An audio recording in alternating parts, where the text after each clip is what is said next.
Okay, I want to go ahead and show Magic X in a nutshell, just the basic Magic X. Okay, we're factoring a quadratic. So if I have something like x squared plus 8x plus 15.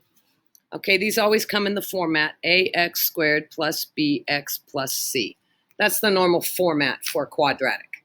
Okay, we've been graphing ones that have been in a different format, but the reason I want you to be able to factor is that I don't know how to graph something when it's in this format. And if we know how to factor, we might be able to graph a little easier.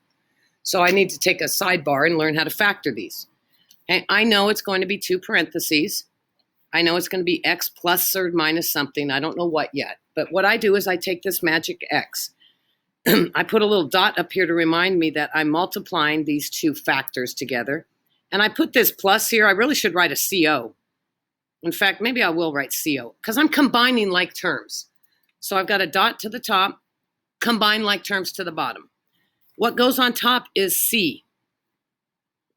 What goes on bottom is B, meaning the number here goes on top. The coefficient, just 8, would come on the bottom. So for this Magic X, I'm going to have a positive 8, positive 15 up here.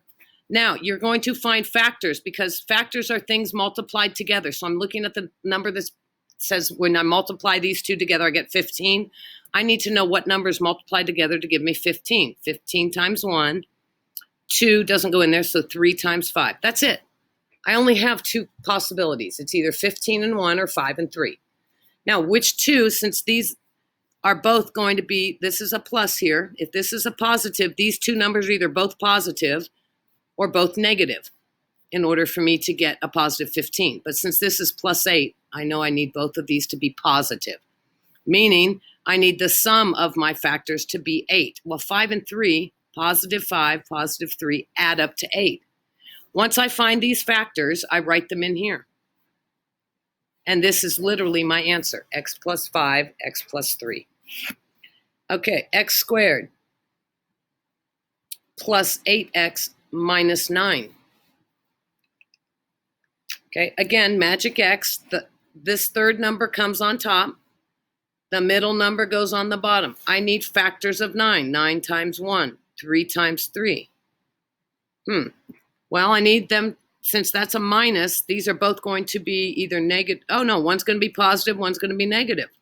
That's the only way I can get a negative here. When I multiply these two together, the only way to get a negative is one's positive, one's negative. Okay, so I need the difference. Since these are different signs, and I'm combining like terms here. This is multiply, and this is combining like terms. Well, I need the difference, since these are different signs, to be 8. That would be 9 and 1. When these are different signs, the bigger number gets the bottom sign. And think about it. I need 9 and negative 1 to be positive 8. If I had it negative 9 and a positive 1, I would have a negative 8 here. And then you just simply write it into the parentheses, x plus 9, x minus 1. Okay, and I'll see if I can do one more for Magic X.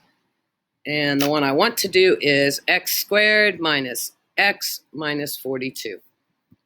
Okay, I got a negative 42 on top. Negative 1. A lot of people will try and put 0 here. There's really a skinny 1 in front of that x.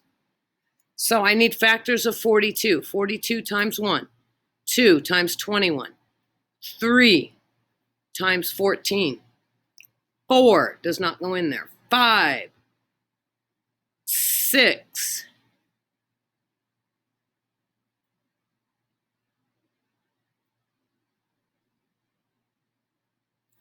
7 goes in there, but it's 7 times 6. Okay, that was a tough one for me. I couldn't figure out if 6 went into 42. I actually had to sit and stop for a second going, hang on.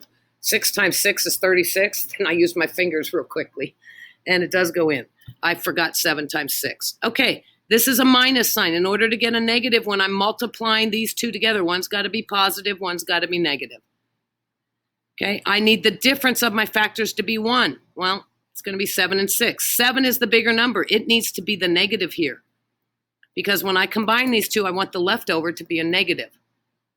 Okay, and then you can write these as x plus 6, x minus 7. Some kids will say, well, Miss Sweat, I wrote x minus 7, x plus 6. That's fine. These are exactly the same. Same answers. Okay, so order doesn't really matter when you write them.